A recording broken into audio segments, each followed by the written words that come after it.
What's going on, everybody? Welcome back into the 4D Chess Dynasty Trade Show.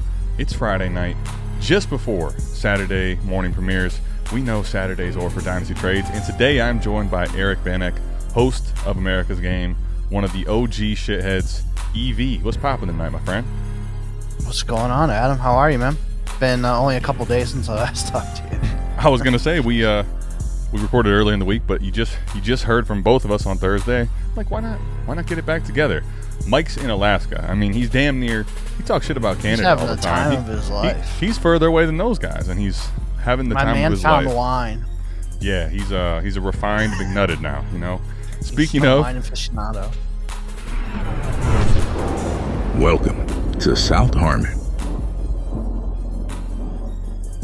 Make sure you go check out our partners, Ultimate Autographs. Go over to Sign Shit if you want some signed memorabilia.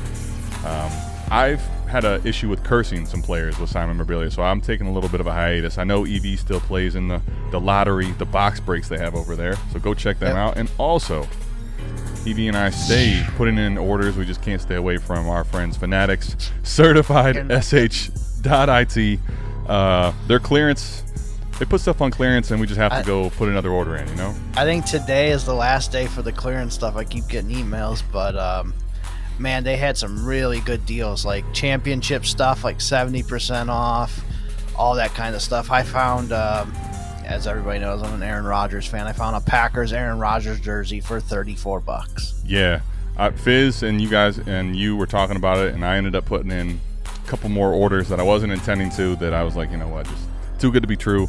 So when I get those jerseys and signed shit, I will make sure to let you know what that is. Go check out certified sh.it. But without further ado, if you want your trades featured on the trade show, make sure you check out patreon.com/South Harmon. I'm rocking the Warp t-shirt today. We are doing pre-orders for all the South Harmon gear officially. So make sure you go check out Patreon, not only to host our trades and your trades, but to order some of the new merch that we got coming out. That's all we got, though, E. Other than the meat of the show, let's go check out our trade. Let's talk about it, man. Why don't you talk to the people about this trade specifically? So we made 3 trades in the startup here. It's actually funny. We, during America's Game, talked a lot about the grind. So This is for the trade show now. This is our move to go up and get Dak. I like to give it as a startup POV, though. The names we can still give you after the fact, but right now I think a lot of people are doing startups. So kind of gives you the visuals of not the players, but what the process would be. We're sitting at the 5-10. We have not drafted our quarterback 2. Our first quarterback's Lamar.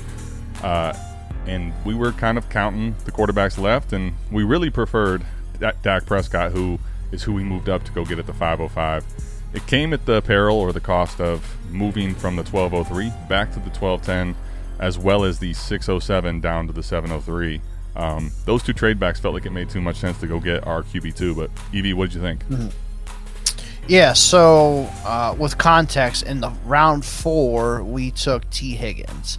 And the debate at that pick was, do we grab our second quarterback there, or do we grab T. Higgins? So you talked to me into T. Higgins, and I was like, man, I just hope the quarterback run doesn't happen.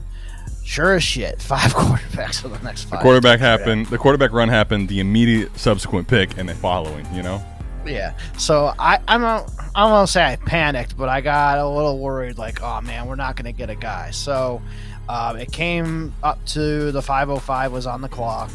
Dak was still sitting there, and I asked Adam, like, hey, you think we should move up here just a little bit to see if we can get our guy? And Adam was good with Dak, with the quarterbacks that are left. He's probably like the last quarterback in the tier, and then it broke down a little bit after that. So I think this is enough of a move up to where we move up 5 picks, and we gave the guy, like, nobody's going to do just the 607 and 703. They're going to need a little more. So sure, we were okay. Yeah, in round 12, you know, it's still some good value there, but we moved the guy up 7 picks there as well, and then obviously upgraded him from the 7th to the 6th, and we felt good about that, and we got our guy. So I was happy with this trade, and I think it worked out for the other guy too. It's a fair deal all around, in my opinion. Yeah, definitely. I think I was on board with this move, which we co-managed this league, and the thing was, I was at the 5'10", and the weight Like, I knew there was a real scenario Dak's probably not going to make it, right? So that's why, first of all, I was okay with the trade up because there was a specific target we had. I was like, okay, what's the difference between, let's say, a Dak and might a Jared Goff be there, might a Fields be there? But the thing was, all those picks, while I was willing to wait, for this specific tier up, I felt like it made too much sense because we're trading back a few spots. Sure, I'd much rather have the 607 than the 703, but player difference, I don't think it's that much of a gap. And the way we were viewing the startup is we don't know what's going to happen there. But if you take a look at the players that came off the board, let's see. So the 607 becomes actually – that pick becomes Derrick Henry. Now, I don't know if that would have been the selection we make. It very well could have been. And we got, at our pick at the 703, Chase Brown.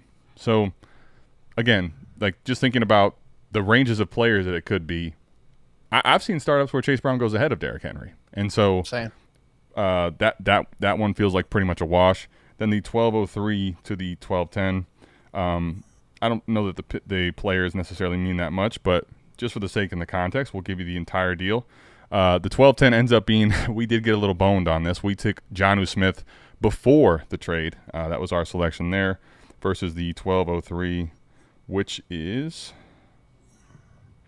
Zach, that would have been awesome. Zach Charbonnet. So, like, again, I don't feel like the moves that we made to go back, even with the player names after the fact, really make me feel like we did anything that we lost out on in this trade process. Because I'm telling you, if Chase Brown and Derrick Henry are on the board at the 607, we may have both decided just to take Chase Brown there anyway. And that's who we got at the 703. And I think the process was, in general, not necessarily the names, but we felt like we were going to be able to draft similar players and archetypes at 703 as opposed to 607 and at 1210 versus 1203.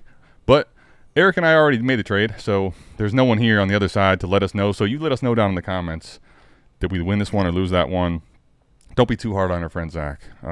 Just be honest with him. So be as hard as you have to. 12-team Superflex, PPR, best ball start 10, best ball, ... almost 2. All right, Eric, so Dr. B. Harris. I'll tell you what, Dr. B. Harris wins the helmet. Speaking of signed shit, he wins. Is he going to win this trade, though? Best ball starting 10. Would you rather have Jeanty, Troy Franklin, and Quinn Ewers, or Ray Davis, Tet McMillan, Egbuka, and Ayomanor? Where are you at with this trade, Eric, just on the surface? So just kind of evaluating it right now, I would say Franklin and Ayomanor are kind of just a wash for me. So it would be Jeanty for 3 pieces, basically. Ray Davis, Egbuka, McMillan. Quinn Ewers is most likely just going to be a 0 on your roster all season long in a best ball anyways. Correct. So I'm looking at it as Jeanty for Egbuka, McMillan, and Davis.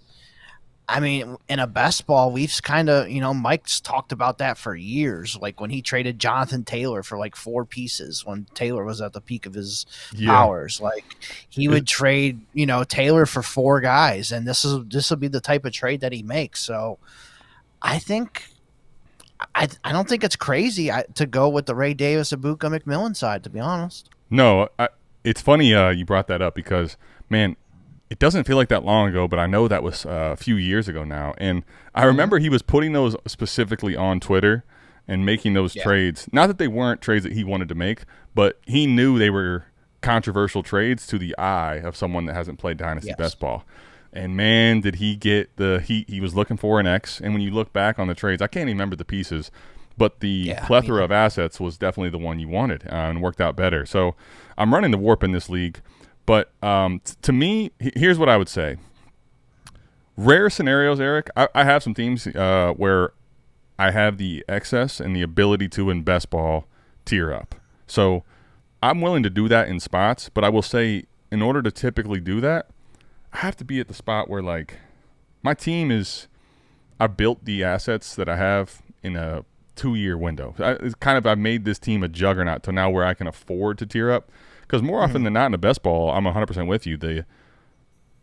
Honestly, just Egbuka and Tet McMillan on the surface to me is making me intrigued on the other side, even if you just started with that. And then Ray Davis is a throw-in. Right. So, I'm looking at the warp, and honestly, it's nothing like that. The caveat for me was going to be if the running back line is just crazy. All right, we're going to run away with this to the Jeanty side maybe. But no, I would say – I honestly, call me crazy because I've been kind of pushing the Jeanty train, but I think I'll take this 2-for-1. Even though we're only starting 10, I'll take Tet and Buka here, and then throw in Ray Davis as well. Because Troy Franklin and A.O. Minor, to your point, I think they're washes, and Quinn Ewers to me doesn't add up to anything in this trade. Yeah. So on Dr. B's side of things, getting the Jeanty side, I can see it from his side too, because Jeanty only has the college miles on him. He don't have, you know, when Mike was trading Taylor, he already had like 2 years under his belt, like his first 2 seasons. So I from Dr. B side, I can see it from the Jeanty side where he has no miles on NFL miles, at least on him. His best years are ahead of him. So I think it's kind of a fair trade as well. I think I would prefer the McMillan and Buka Davis side, but just slightly. Like, I think it's pretty fair though. Yeah, no, I'm not saying I think this is a good deal and it makes sense value wise.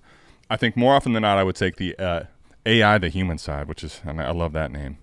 But I'll say this: if you were to tier up to Jeanty here, because you made a good point about, well, he doesn't have the miles, and I think just as a young running back, he's already put himself into the Gibbs and Bijan tier without playing it down, which gives him a lot of value insulation. And he's kind of one of those potential hammer RBs right out of the gates. So the way I think you make this trade work for you if you're Dr. B now is understanding best ball principles and trying to go cheaply grab, let's say, like Jacoby Myers types, right? Or even you could even go down further than that, but that will give you replacement value of what you're potentially losing in either Tet or Buka down the line.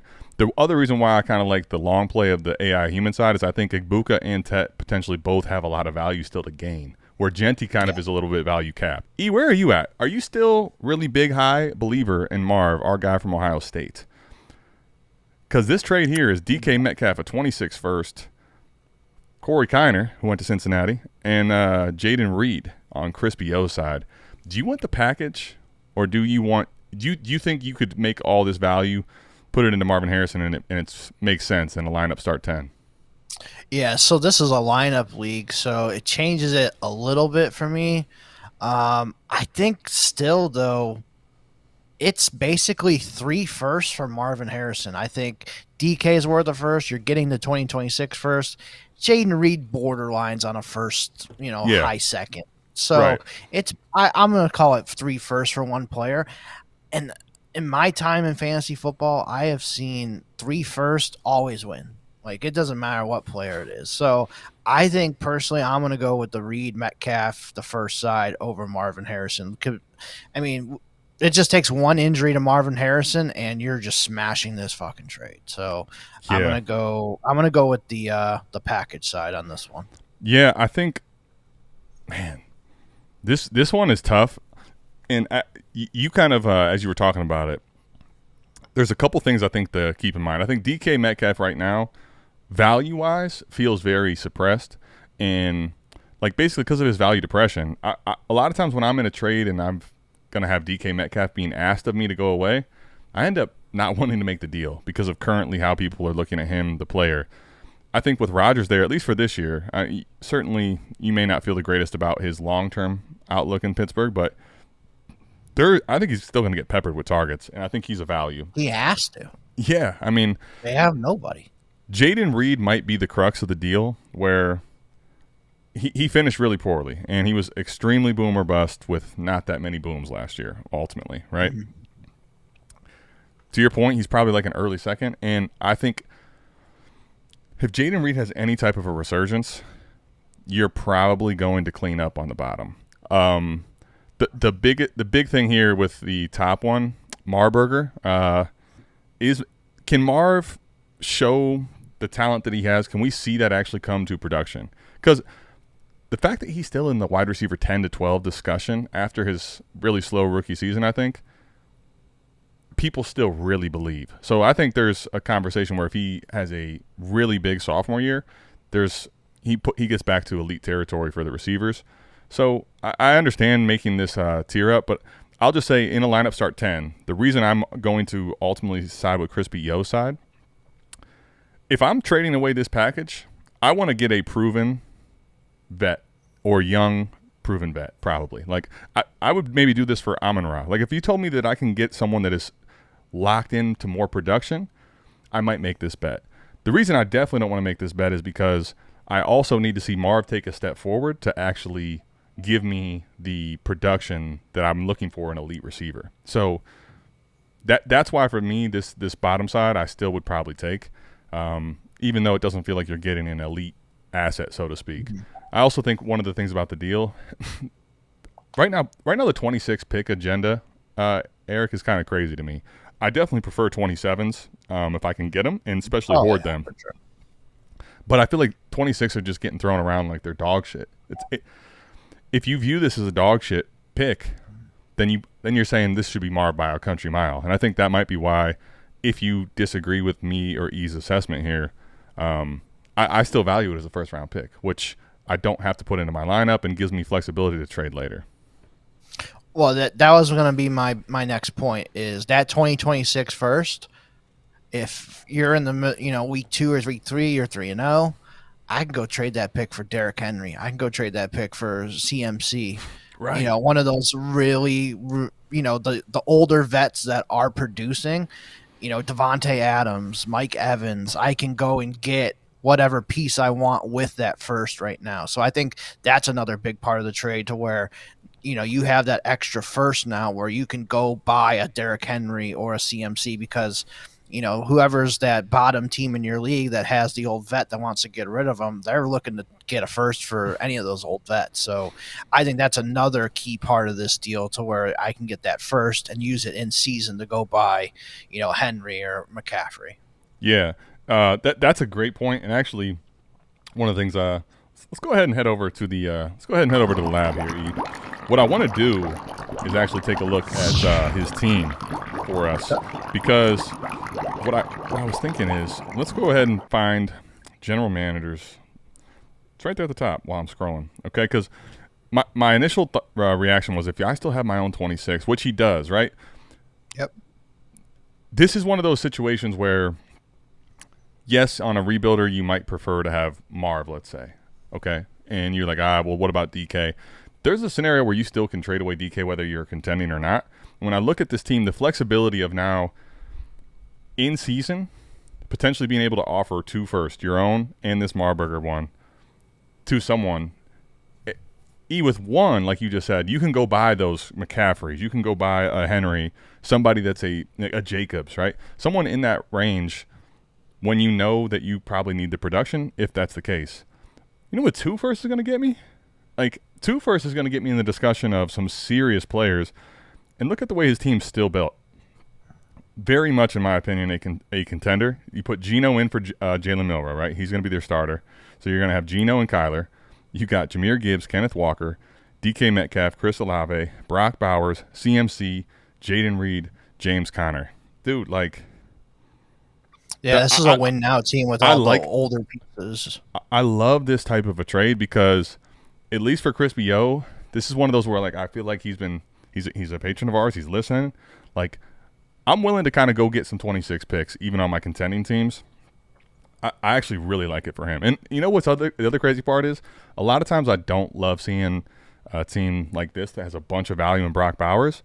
But one of the things I love about that is that's also like a chip you can bring to the table on this contending roster to kind of down tier again if you needed to clean some stuff up. I love this trade for Crispy O, the more I look at it, man. Yeah, and he doesn't have like that elite wide receiver like you were talking about, Amon-Ra, Puka, Malik Neighbors, one of those guys. Like, you can start the conversation with those 2 first and go buy one of those receivers. Can you give up those two first and Jaden Reed and upgrade it to Neighbors? Something like that. I think that's a good starting point too. 100%. And there's going to be, I don't know in this specifically who it will be, but think about all the Nico Collins. There's someone that you probably can now go buy later on if you wanted to get a true receiver one.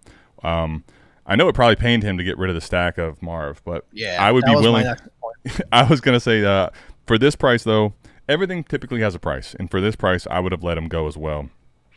All right, let's get into the next one here. Vigils, shout out Savage. We have, wow. Here's this one's wild. Amon-Ra St. Brown, Roma Dunze, and a 26 first, as well as a 2028 second.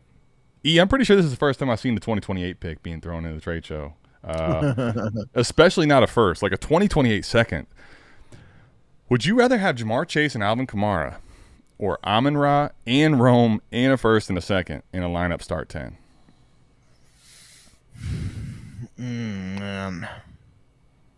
This is a really good one. I think I would probably lean the Amon-Ra Rome side, to be honest with you. I love Jamar Chase. He's my wide receiver one in Dynasty, but Amon-Ra is not that far off. He's like sixth in my ranks, and Jamar Chase is first. Plus, you're getting Rome for Kamara. Let's say Amon-Ra and the first and second for Chase. I think that's fair. Rome for Kamara straight up is fair. So, yeah, I would much rather have the Amon-Ra Rome side. Even though I love Chase, I think this is I think it's a good deal for both, especially if the other guy getting Chase and Kamara is going all in for this year. That's a good trade for him too. So, but to get younger off of Kamara, I mean, it's going to be hard to trade Kamara here. I mean, it's an older guy. He's like almost 30 now. So it's getting hard to get these kind of prices for those types of players. And you're able to get a Roma Dunze, let's say, for him straight up. Yeah, I like the Amon-Ra side for sure. Yeah, I think this is one of those trades where, man, honestly, I'm while I know it's the case because I keep seeing trades that confirm what I'm seeing, which is the 26 picks are just being kind of thrown around like they're nothing.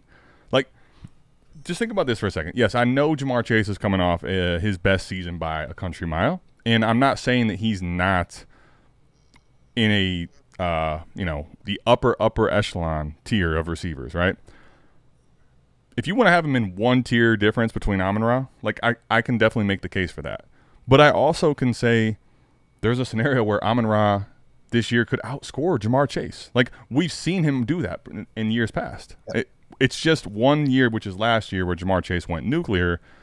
And now what you're doing, like, think about it from this standpoint. Whether you are in or not on Rome is still going as a 2025 roughly mid pick, right, in the first round. So you get that as a throw-in with a first and a second, because I'm looking at it, sure, like I get Kamara's going on the other side, but this is close to a 3-for-1 where you get to stay in an elite tier at receiver. It's not like Amon-Ra St. Brown isn't fucking a him receiver. Like, if you told me Rome, you're going to Rome and like down to Garrett Wilson or something closer to that range, like Amon-Ra down to like Olave or something like that. Yeah, now we're having a totally different conversation. You're staying well within the top 7-8 receivers in Dynasty here. This is where, to me, the trade only works out if Kamara ends up being a top. And that's the other thing. Kamara, he's been great, and I don't get me wrong, I like him quite a bit. But that whole New Orleans situation and offense is looking. Who knows how many passes he's going to catch with who's behind center there. He needs to be a top 12 running back. Jamar Chase needs to repeat as wide receiver 1 to even have a chance to have this deal work out for you. I want the Veagle side of this one because, again, if Amon-Ra St. Brown was A.J. Brown even. Like A.J. Brown, okay, yeah, maybe he could still probably potentially outscore a Chase, but there's a big enough tier gap where that trade down is. Like, Amon-Ra St. Brown is way too high. From wide receiver 1 to wide receiver 5 or 6, I just don't think this is warranted because what if Rome has a great season? Yeah. Like the other side, like the Veagle side has so many scenarios where you win. If Rome has a great season, you probably just win off of that. If you're betting against this team and that first is a mid pick or even as a late pick, you can throw it into the mix now as another contending asset. Too many ways that you can win this deal. I haven't had a chance to pull up WARP because here's the thing about the WARP. It doesn't really matter because Amon-Ra has finished as an elite receiver. So it really doesn't matter if the wide receiver line's that great or not. Let's get to the next one. I think go ahead. I was just saying real quick, I think you brought up a really good point about Rome too. Like if he hits like we think he's going to, like we all liked him last year, rookie season was a little rough, but if he hits this year, now he's up in the like right behind Amon-Ra tier. He's in the Drake London, Nico Collins tier next year. So you could go trade Rome Odunze for 2 firsts next year if you wanted. So yeah, I like it for sure. Yeah, it's one of those where I know like this time of year it probably doesn't really ever feel good to trade away Chase. But when I'm getting that return, for me, it feels good to trade away Chase because I know this guy's back. Because here's the thing. Last episode, the thumbnail was, wait a minute. Now that the firsts are being kind of devalued and people are trying to push their chips in, Amon-Ra's back to 3 first range. Hello, we're back again. Like, here it is, right? 105 and one of the first is Cam Ward, yeah. Cam Ward, 2 first for Amon-Ra St. Brown. Like, man, this is really happening. This is like the Office. Oh my God, it's happening! Like people are throwing their picks in. They are ready to get rid of 26 picks like right now. It is this. It's not even halfway through July yet. This is kind of crazy to me. Which side do you want? It's not that Amon-Ra isn't really still worth quite a bit, but would you rather have the first and 26 from Kyler or Murray KY, Paul _H, and the 105 Cam, or would you rather have Amon-Ra and the 310 here? Yeah, this is an NBA jam, windmill, slam dunk, 3 first. I'll take that side all day. Yeah, well, it's funny because you were talking about how I think it was on the second trade, right after ours, the process of for really good receivers, even 3 first, I'm kind of going to be out. Well, here's your actual liquid 3 first. To your point, this is a NBA jam. Mm-hmm. You're on fire, dude. This is a process thing for me. Like, it doesn't really matter what even if I have a really good team, it just is too hard for me to say no to 3 first, especially when one of which is a mid first this year. Like, I'm okay with all the liquidity if these were all 26 for the record. But one of the things is if you're in a league market where players kind of have a little more of a pool in that league, making one of them a player that's a rookie that has spike potential makes it even way more intriguing to me. So field of dreams, man. If you build it, they will come. And if you keep building a team with these type of trades, it's going to be cleaning up. I don't know that we are going to beat the trade from last week, but we try. That was a quick one. That's easy, man. Easy money.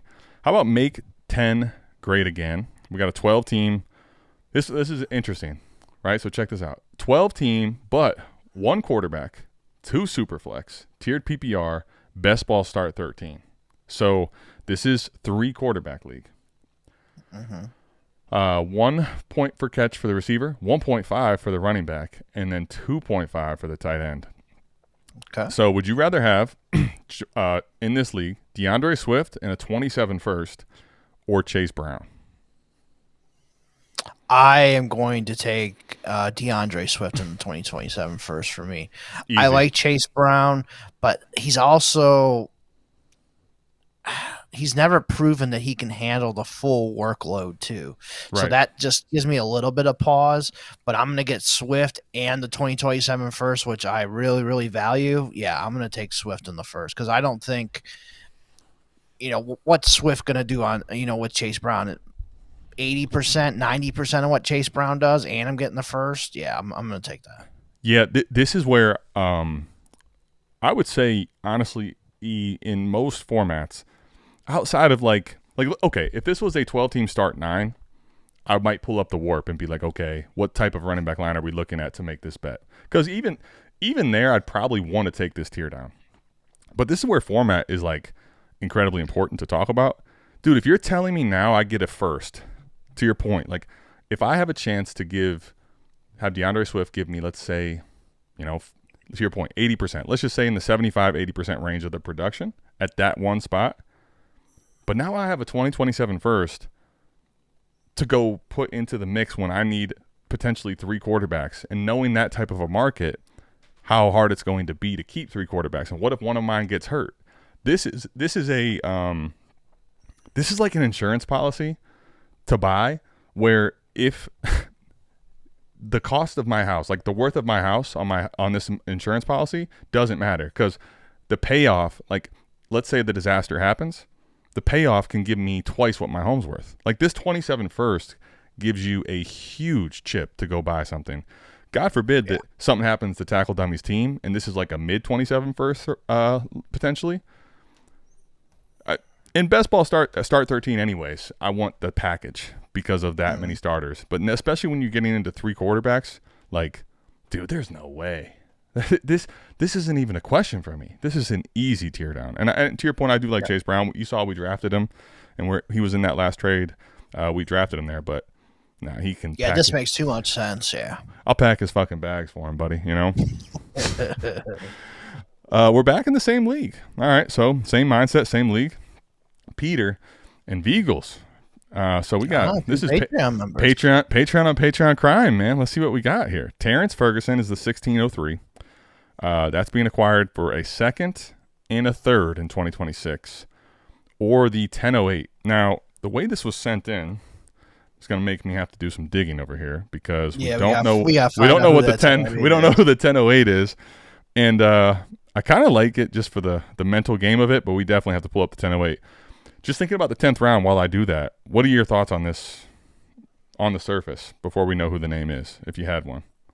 Well, in 2.5 premium for tight ends, I do like Terrence Ferguson quite a bit. I think Sean McVay drafted this guy. This is their first pick because they traded their first rounder to Atlanta during the draft. So this is their actual first pick of the 2025 NFL draft.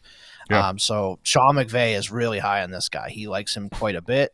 And then the second and the thirds, they're okay. So we'll see who that 1008 is. But yeah, I mean, just on the surface, that 2.5 premium for tight end, I really like that for Ferguson.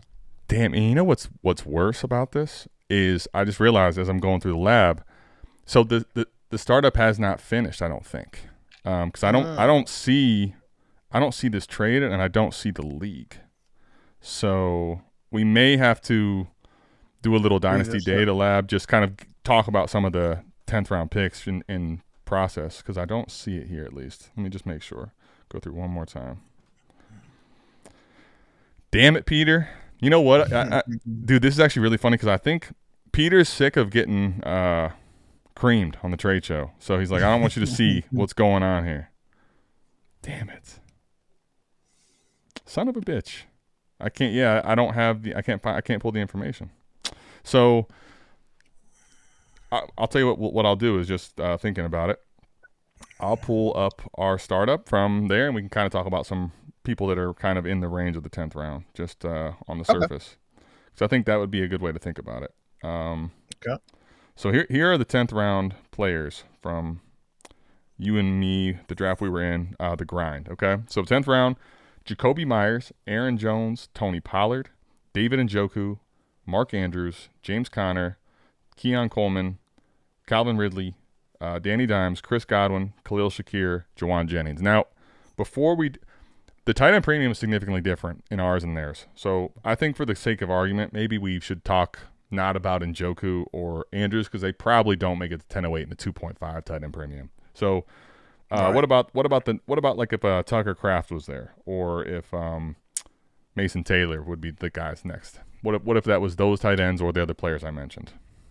Yeah, I think I would probably just take this package side on that one. Like, I think Terrence Ferguson could easily be better than Mason Taylor this year, or be comparable to Tucker Kraft too. Sure. So I don't think it's that far of a difference between Ferguson and Kraft. Yeah. And I'm getting an extra second and third to play with during the season too. So yeah, I think I would go with the Ferguson side here, not knowing who that 1008 is. I'm with you. There's some players in the 10th round that I mentioned that went in our draft that they would make me think about potentially doing this. Best ball start 13. I'm going to end up staying, though, I think, on Peter's side here for a few different reasons, but I don't know that I necessarily personally would have taken the 1603 Terrence Ferguson because I don't know what was on the board. But let's say I just have to lock that in, right? One of the things about a best ball league like this, a second round pick, especially if I start tacking in a third, that can go by me people I mentioned in that 10th round, a Tony Pollard during the season. That can go get me a Calvin Ridley during the season. Like, I think because of the start 13 factor, I almost inherently am just going to take this tear down. It feels pretty gross to go from 10 to 16. Like, we ended up negotiating one of our trades from round 19 to round 16. And honestly, it was better for us, but I didn't feel great about it. Like, it's still round 16. So I get that on the surface, but a second and a third, like I guess here's the thing to think about. In the 10th round, those players are probably worth a little more than a second, but no one's paying a first for a startup 10th, right? So if I get a player that has very usable like viability for me in the 16th round and a third and a second, process-wise, I think I just got to take the package here, you know? Yeah. Too much value there, but could work out. Beagles, speak your piece. Put it in the comments who the 1008 was in that one. All right, and we have our last trade of the Dynasty Trade Show for the week. All right, we got Fresh Scrub, and interesting one here. You know, Eric, one of the things I was just before I read the trade on the surface, a lot of times when I see a trade like this with a non-patron member, Derrick Henry would be going to the person that has the Baltimore Raven helmet. Like, I'm like, okay, this guy's got the Raven helmet getting off of Derrick Henry. But the trade is Nico Collins, Tony Pollard, James Conner is the package on the one side for the Raven fan, the Ratbirds. And we have him sending away Derrick Henry, a 26 first of his own, a 27 first of his own. Somehow, of all the dollars, $3 in fab. I mean, you talk about inconsequential. Like, what the fuck? How do we get to $3 getting over here? And a 26 third. So Henry and 2 first, basically taking the entire other manager's future. Would you rather have that or Nico, Pollard, and Conner here? Yeah, so I think for me, the 27 first for Nico, I think that's fair. It's just the way that I'm valuing 2027 first right now. If you want to throw the third in there, that's fine too. Okay. Then you look at Derrick Henry and the first for Conner and Pollard. I'd rather have Henry in the first, personally. Like, I think Henry and Conner are pretty much on the same thing. You know, age-wise, Pollard's not really worth a first. He's probably like a high second. And yeah, I think I'm going to go with the Henry side here. But then what really does it for me is the $3 a fab. Like, that is huge. You got to get the $3 a fab. So I think that sets me over the edge there is the $3 a fab. Yeah, the $3 was exactly what I needed. That's the money move of this trade, literally. Right. Oh, my gosh. It kind of amazes me because, like, I think on the surface you could have said the 26th third is the piece here that doesn't belong in the trade. But then you just had to go ahead and one-up it completely.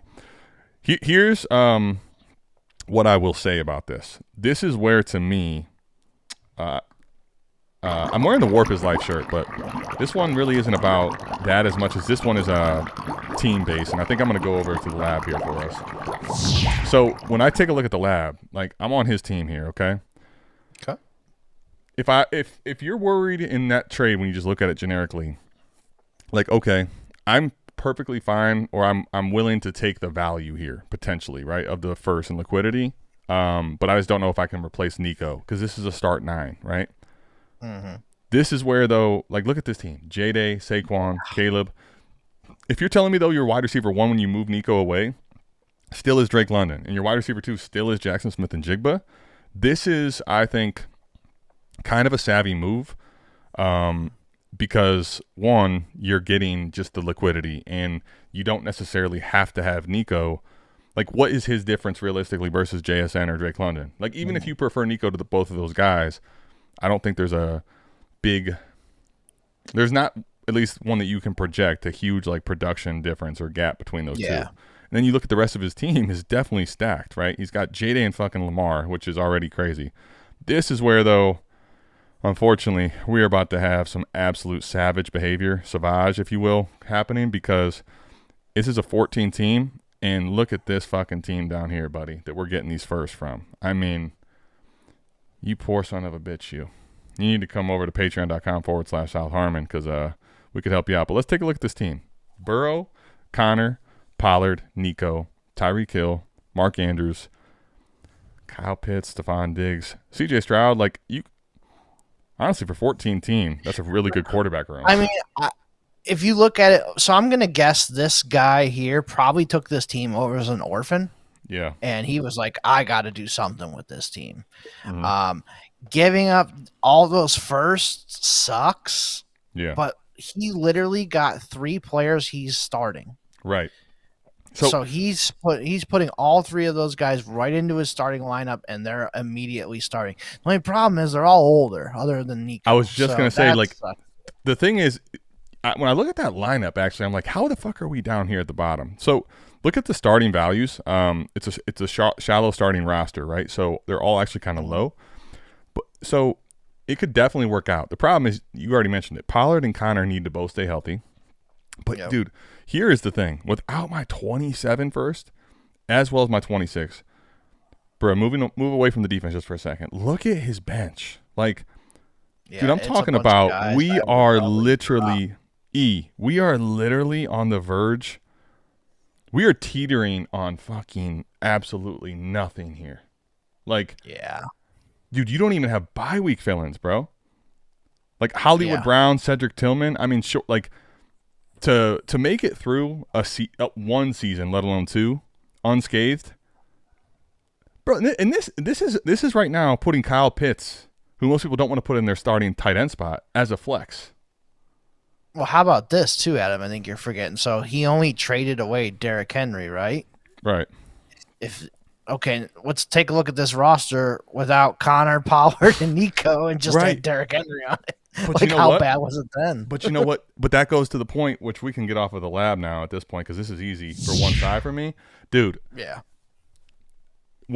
If you envision that roster prior to this, what you should have done is traded away Derrick Henry without your picks for someone else's picks. It's time to rebuild this thing. This is not the.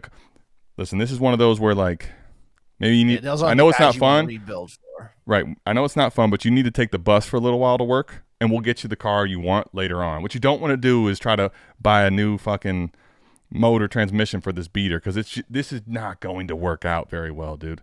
Like, honestly, the scenario where it works out for the other side, SA case 22, dude, it's 10% or less. I mean, and that's for one season, right?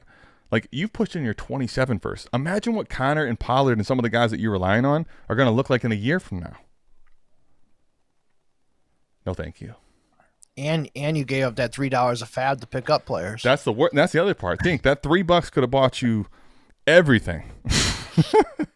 I love it, man. Well, that wasn't Patreon on Patreon crime, at least, but that was a crime. That's illegal in Alabama for sure, and a lot of other states. So, yikes. Fresh Scrub, that was filthy. Fresh Scrub is feeling fresh, though, after that disgusting trade.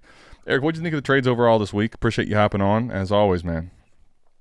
Yeah, they were pretty good. We had a couple close ones, a couple, pretty easy slam dunk ones too. So had a little bit of variety on each. And hey, I got on there. I made a trade. Me and you made a trade on there. We as Fizz said, let's make a trade today. You know, we did. We got a trade on there, and I think what you said there, to me, there was definitely a handful that were like, all right, I clearly want the other side. More often than not, they were our patron side, which is nice to see. Last week, it felt like they were kind of close, but the narrative, every single trade involved a pick in 2026. This one here is kind of similar, and I'm just going to keep saying it at this point. Like, 2026 first, even on contenders, if the price is currently if all these trades that are happening that we're seeing for multiple weeks in a row, if this is kind of what the market's actually willing to do by throwing in the 26 first, more often than not, I think I'm going to be exploring and actually giving some real thought to taking on some 26 first on some of my contenders, because even if it kind of makes my starting lineup look a little worse on the surface, we kind of hit it with a couple of different trades. Now I have, let's say, my own first in another 26 first here. This can buy me starters to patch up my lineup later on, and I don't have to worry about, carrying an older player, let's say. What happens if they get hurt? And now I've got a completely cratered Dynasty asset where that 26 first, even though people won't look at it very highly because of the 26 class, it's still going to pick up value throughout the year, and you're still going to be able to trade it before the deadline. So my big message is, I guess, go out and see if you can pick up some 26 firsts for your contenders. And if you do, make sure you go check out patreon.com/South Harmon. Let us see them. show us your trades, man. Aside from that, though, that's all I got. Anything you wanted to talk about before we get out of here, buddy? Yeah, no, really, not really. Me and you did America's game this week. We talked about our new little project that me and you are going to be working on this year. It's going to kind of be like a video / audio documentary series that we're going to do off of that league we showed from the first trade called The Grind. Yep. And me and you are going to be kind of just on video, just talking about our process every single week, our waiver pickups. We're going to talk about our lineup decisions because it is a lineup league. Talk about who we're going to start, why we're starting those guys, and kind of give everybody a peek behind our process of how we do everything. So kind of a little idea I came up with, like, documentaries for the last couple seasons have just been, or a couple years have been so hot, like on Netflix and all these other different streaming platforms. So I think kind of starting to do it on our end and do like an audio and a video one for fantasy football. I don't know of anybody else that's kind of doing it. So I think kind of being maybe the first to the space, kind of doing that kind of thing is going to be pretty cool for everybody. I'm excited to do it. There's going to be, some ups and downs. There's going to be some good points and bad points. We're going to learn from it. But I think it's something that we can continue and kind of do every single season. We can do different leagues or continue on with this league or whatnot. And I'm hoping everybody's, excited for it and accepted of it, and just excited to just listen to the content and see our process, man, and kind of help everybody out. So I'm looking forward to it. Yeah, same here. It's gonna be fun, and like you said, it's kind of like we'll peel back the curtain, kind of like our OnlyFans without charging you the OnlyFans price for it. So make sure you check that out. Free sub. Exactly.